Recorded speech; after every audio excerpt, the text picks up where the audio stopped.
bagaimana kita memperkenalkan mereka. Kalian di sini mengikat hubungan kita dengan Sayyidina Muhammad SAW, memperkenalkan figur kepada kita agar kita jangan salah mengidolakan tokoh hingga kita tidak dirusak oleh orang-orang yang tidak bertanggung jawab. Ini yang kemudian kita sampaikan kepada pemerintah kita, didukung termasuk yang di sini adalah dinas pendidikan, maka kita pada hari ini sudah kita menjalankan program tersebut.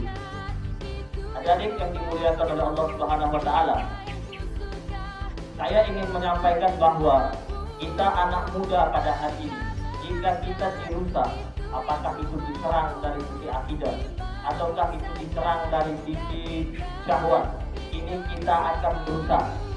Kita akan berusaha. Jika kita yang generasi muda ini rusak, siapa ke depan? Apalagi modal yang dimiliki oleh Islam.